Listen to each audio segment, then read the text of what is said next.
اج رات مبارک رجب دیے، اج رات مبارک رجب دیے، اج عرش تے آقا جانا اے، اس عرب و عجم دے مالک نو، اس عرب و عجم دے مالک نو اللہ نے کول بلانا اے۔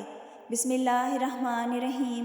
واقعہ معراج اللہ تعالیٰ کی قدرت کی نشانیوں میں سے ایک نشانی ہے جو چشم زدن میں بظاہر رونما ہوا، لیکن حقیقت میں اس میں کتنا وقت لگا یہ اللہ تعالیٰ اور اس کے رسول محمد صلی اللہ علیہ وآلہ وسلم بہتر جانتے ہیں۔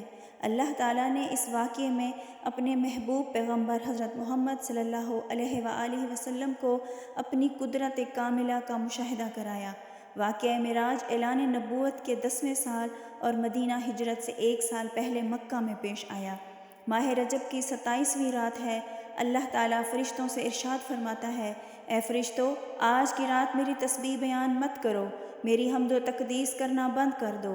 آج کی رات میری اطاعت و بندگی چھوڑ دو اور آج کی رات جنت الفردوس کو لباس اور زیور سے آراستہ کرو۔ میری فرما برداری کا کلہ اپنے سر پر باندھ لو۔ اے جبرائیل، میرا یہ پیغام میکائیل کو سنا دو کہ رزق کا پیمانہ ہاتھ سے علیحدہ کر دے۔ اسرافیل سے کہہ دو کہ وہ سور کو کچھ دیر کے لیے موقوف کر دے۔ عزرائیل سے کہہ دو کچھ دیر کے لیے روحوں کو قبض کرنے سے ہاتھ اٹھا لے۔ رضوان سے کہہ دو کہ وہ جنت الفردوس کی درجہ بندی کرے۔ مالک سے کہہ دو کہ دوزخ کو تالا لگا دے۔ خلد بری کی روحوں سے کہہ دو آراستہ و پیراستہ ہو جائیں اور جنت کے محلوں کی چھتوں پر صف بستہ کھڑے ہو جائیں، اور جنت کے جو محل ہیں ان کی چھتوں پر اس طرح سے کھڑے ہوں کہ یوں معلوم ہو جیسے سربستہ کھڑے ہیں۔ مشرق سے مغرب تک جس قدر قبریں ہیں ان سے عذاب ختم کر دیا جائے۔ آج کی رات شب معراج میرے محبوب حضرت محمد مصطفیٰ صلی اللہ علیہ وآلہ وسلم کے استقبال کے لیے تیار ہو جاؤ۔ ناظرین، چشم زدن میں عالم بالا کا نقشہ بدل جاتا ہے۔ حکم ربی ہوا، اے جبرائیل اپنے ساتھ 70,000 فرشتے لے جاؤ۔ حکم الہی سن کر جبرائیل امین سواری لیے جنت میں جاتے ہیں۔ آپ نے ایسی سواری کا انتخاب کیا جو آج تک کسی شہنشاہ کو بھی میسر نہ ہوئی ہوگی۔ اس سواری کا نام براق ہے۔ تفسیر روح البیان میں ہے کہ رسول کریم صلی اللہ علیہ وآلہ وسلم سے پہلے براق پر کوئی سوار نہیں ہوا۔ ماہ رجب کی 27ویں شب کس قدر پرکیف رات ہے، مطلع بالکل صاف ہے۔ فضاؤں میں عجیب سی کیفیت طاری ہے۔ رات آہستہ آہستہ کیف و نشاط کی مستی میں مست ہوتی جا رہی ہے۔ ستارے پوری آب و تاب کے ساتھ جھلملا رہے ہیں۔ پوری دنیا پر سکوت و خاموشی کا عالم طاری ہے۔ نصف شب گزرنے کو ہے کہ یکایک آسمانی دنیا کا دروازہ کھلتا ہے۔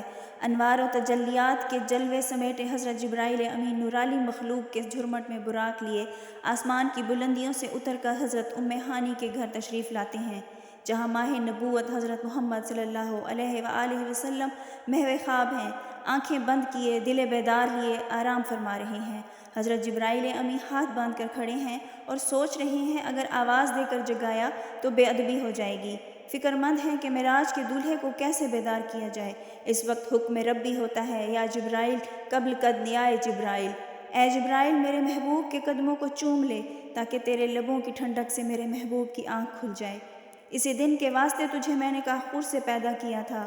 حکم سن کر جبرائیل امی آگے بڑھے اور اپنے کافوری ہونٹ محبوب عالم حضرت محمد مصطفیٰ صلی اللہ علیہ وآلہ وسلم کے پائے ناز سے مسح کر دیے۔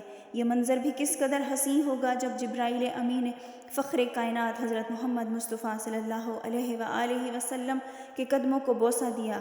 حضرت جبرائیل امی کے ہونٹوں کی ٹھنڈک پا کر حضور نبی کریم صلی اللہ علیہ وآلہ وسلم بیدار ہوتے ہیں اور دریافت کرتے ہیں، اے جبرائیل کیسے آنا ہوا؟ عرض کرتے ہیں، یا رسول اللہ، خدائے بزرگ و برتر کی طرف سے بلاوے کا پروانہ لے کر حاضر ہوا ہوں۔ یا رسول اللہ تعالیٰ آپ کی ملاقات کا مشتاق ہے۔ حضور نبی کریم صلی اللہ علیہ وآلہ وسلم تشریف لے چلیے۔ زمین سے لے کر آسمانوں تک ساری گزرگاہوں تک مشتاق دید کا ہجوم ہاتھ باندھے کھڑا ہے۔ چنانچہ آپ نے سفر کی تیاری شروع کی۔ اس موقع پر حضرت جبرائیل امی نے آپ کا سینہ مبارک چاک کیا اور دل کو دھویا۔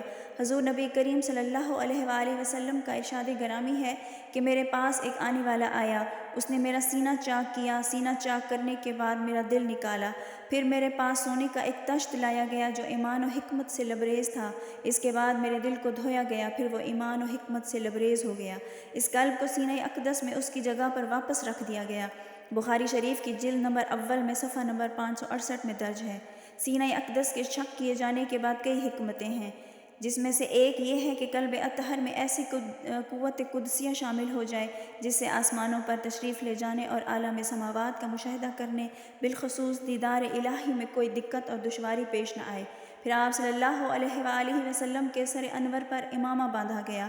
علامہ قاسمی رحمۃ اللہ علیہ فرماتے ہیں کہ شب معراج حضرت محمد مصطفیٰ صلی اللہ علیہ وآلہ وسلم کو جو امامہ شریف پہنایا گیا وہ امامہ مبارک حضرت آدم علیہ السلام کی پیدائش سے 7000 سال پہلے کا تیار کیا ہوا تھا۔ 40,000 ملائکہ اس کی تعظیم و تکریم کے لیے اس کے ارد گرد کھڑے تھے۔ حضرت جبرائیل نے سرور کونین حضرت محمد مصطفیٰ صلی اللہ علیہ وآلہ وسلم کو نور کی ایک چادر پہنائی، زمرد کی نالین مبارک پاؤں میں زیب تن فرمائی، یاقوت کا کمر باندھا۔ یہ بھی معراج نبوت صفحہ نمبر 601 میں درج ہے۔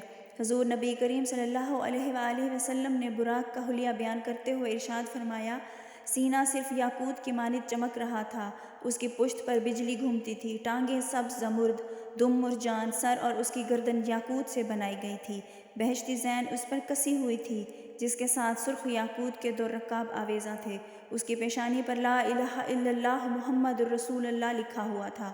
چند لمحوں کے بعد وہ وقت بھی آ گیا کہ سرور کونین محمد مصطفیٰ صلی اللہ علیہ وآلہ وسلم براق پر سوار ہو گئے۔ حضرت جبرائیل نے رکاب تھام لی، حضرت میکائیل نے لگام پکڑ لی، حضرت اسرافیل نے زین کو سنبھالا۔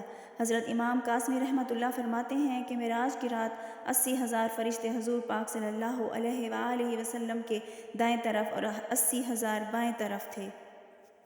فضا فرشتوں کے درود و سلام سے گونج اٹھی اور آقائے نامدار حضرت محمد مصطفیٰ صلی اللہ علیہ وآلہ وسلم درود و سلام کی گونج میں سفر معراج کا آغاز فرماتے ہیں۔ اس واقعے کو قرآن مجید میں اللہ تعالیٰ نے اس طرح بیان فرمایا، وہ ذات ہر نقص اور ہر کمزوری سے پاک ہے جو رات کے تھوڑے سے حصے میں اپنے محبوب اور مکرم بندے کو مسجد حرام سے مسجد اقصیٰ تک لے گئی۔ اس کے گرد و نواح کو ہم نے بابرکت بنا دیا ہے تاکہ ہم اس بندہ گامل کو اپنی نشانی دکھائیں۔ آپ صلی اللہ علیہ وآلہ وسلم نہایت شان و شوکت سے ملائکہ کے جلوس میں مسجد حرام سے مسجد اقصیٰ کی طرف روانہ ہوتے ہیں۔ یہ گھڑی کس قدر دل نواز تھی کہ جب مکان سے لامکان تک نور ہی نور پھیلا ہوا تھا، سواری بھی نور تو سوار بھی نور، باراتی بھی نور تو دلہا بھی نور، میزبان بھی نور تو مہمان بھی نور۔ نوریوں کی یہ نوری بارات فلک بوس پہاڑیوں سے بے آب و گیاہ ریگستانوں، چٹیل میدانوں، سرسبز وادیوں، پرخطر ویرانوں پر سے سفر کرتی ہوئی وادی بطحا میں پہنچتی ہے۔ حضرت جبرائیل علیہ السلام عرض کرتے ہیں، حضور یہاں اتر کر 2 رکعت نفل ادا کیجیے۔ آپ کی ہجرت گاہ مدینہ طیبہ ہے۔ نفل کی ادائیگی کے بعد سفر شروع ہوتا ہے۔ راستے میں ایک سرخ ٹیلہ آتا ہے جہاں حضرت موسیٰ علیہ السلام کی قبر ہے۔ حضور اکرم صلی اللہ علیہ وآلہ وسلم اس موقع پر ارشاد فرماتے ہیں کہ معراج کی رات اس ٹیلے سے گزرا تو میں نے دیکھا کہ وہاں موسیٰ کی قبر ہے اور وہ اپنی قبر میں کھڑے ہو کر نماز پڑھ رہے ہیں۔ پھر دیکھتے ہی دیکھتے بیت المقدس بھی آ گیا جہاں قدسیوں کا جمع غفیر سلامی کے لیے موجود ہے۔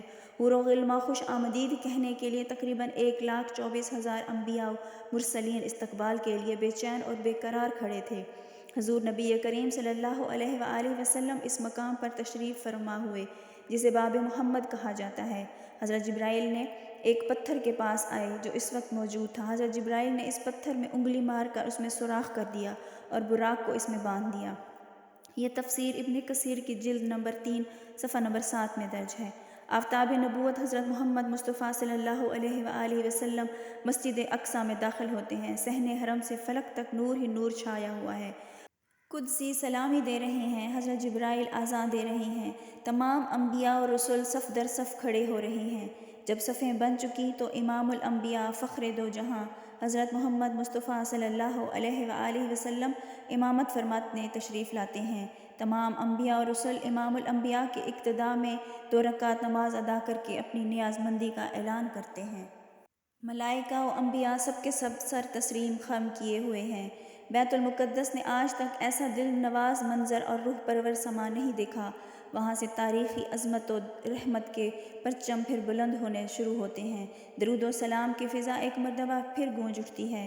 سرور کونین حضرت محمد مصطفیٰ صلی اللہ علیہ وآلہ وسلم نوری مخلوق کے جھرمٹ میں آسمان کی طرف رواں دواں ہوتے ہیں، اور یہاں سے پھر وہ واقعہ معراج شروع ہوتا ہے، یہاں سے پھر وہ معاملہ شروع ہوتا ہے۔